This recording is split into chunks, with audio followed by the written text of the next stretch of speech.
Students, our today's topic is metallic bond और metallic bond आप जैसा कि नाम से ही हमें पता चल रहा है इसकी नेमिंग से ही कि ये मेटल्स के दरमियान जो बॉन्ड बनता है उसको क्या कहते हैं, मेटालिक बॉन्ड। अब आज हमें इसको समझना है। तो दरअसल होता कुछ यूँ कि जो मेटल्स होते हैं ना, जो मेटल्स होते हैं इनका साइज़ बहुत बड़ा होता है।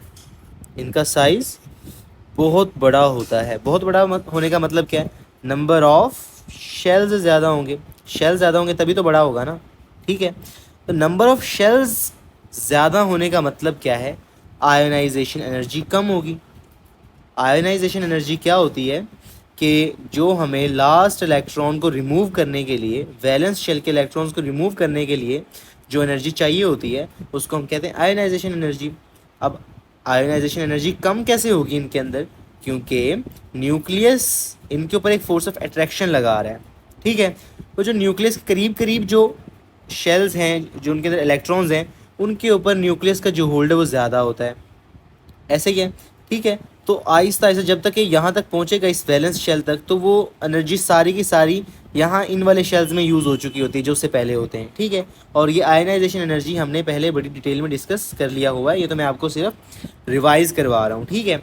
तो ये आयनाइजेशन एनर्जी कम होती है। तो आयनाइजेशन एनर्जी कम होने का मतलब क्या है कि हम जो ये लास्ट वाला इलेक्ट्रॉन है, जो ये लास्ट इलेक्ट्रॉन है वैलेंस शेल के अंदर जो इलेक्ट्रॉन्स हैं, इनको हम ईजिली रिमूव कर सकते हैं, ठीक है।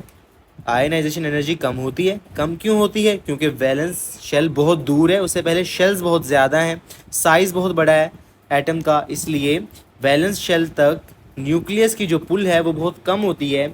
इसलिए जो वैलेंस शेल के अंदर जो लास्ट शेल है, इसके अंदर जो इलेक्ट्रॉन्स होते हैं उनको रिमूव करना ईजी होता है। क्यों ईजी होता है? क्योंकि एटम का साइज़ बहुत बड़ा है, शेल्स बहुत ज़्यादा हैं, न्यूक्लियस की पुल इस वैलेंस शेल पे बहुत कम है, ठीक है।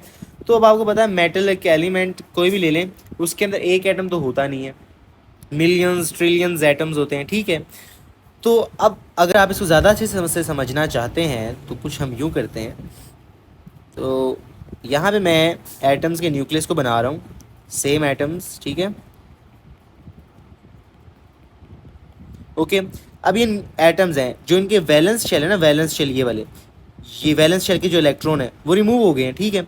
तो वो कहाँ पे चले गए? वो जहाँ पे जो खाली स्पेसिस है ना एटम्स के अंदर ही, वो यहाँ पे कहीं पे फिर रहे हैं, यहाँ पे जगह जगह वो इकट्ठे हुए पड़े हैं, ठीक है, यहाँ पे, ठीक है।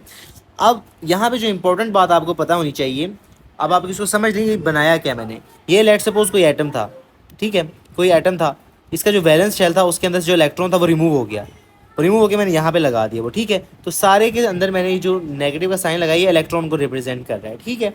तो ये इलेक्ट्रॉन्स है सारे।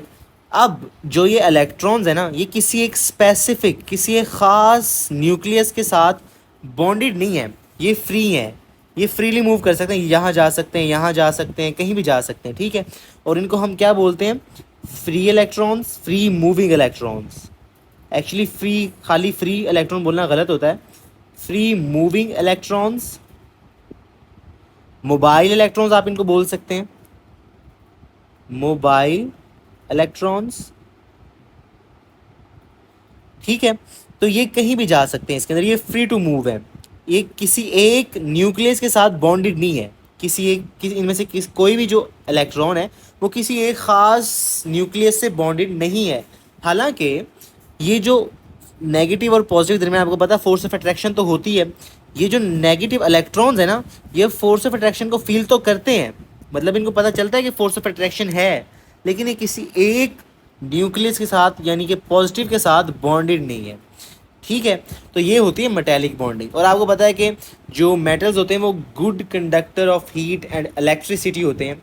उसकी रीज़न क्या है? उसकी रीज़न भी यही है कि इनके अंदर फ्री मूविंग इलेक्ट्रॉन्स होते हैं, ठीक है। ये फ्री मूविंग, लेट्स सपोज मैं यहाँ से हीट कर रहा हूँ, यहाँ से मैं इसको हीट कर रहा हूँ, तो ये जब इलेक्ट्रॉन्स यहाँ पे जो होंगे इलेक्ट्रॉन्स वो हीट होंगे, वो आगे आगे जाएंगे, जो कम हीट है वो यहाँ पे आते जाएंगे, सर्कुलेट करते रहते हैं ना, मूव करते रहते हैं, तो ये इसलिए हीट ट्रांसफ़र होती रहती है, ठीक है। इसी तरीके से करंट फ्लो होता है मेटल्स के अंदर। तो एक और इम्पोर्टेंट बात यहाँ पे जो है, जो ये चीज़ हमने बनाई है ना यहाँ पर ये वाली, इसको हम क्या बोलते हैं? इसको हम बोलते हैं सी ऑफ इलेक्ट्रॉन्स। यहाँ पे हर तरफ इलेक्ट्रॉन्स आपको नज़र आएंगे, ठीक है। इनको हम क्या बोलते हैं? सी ऑफ इलेक्ट्रॉन्स।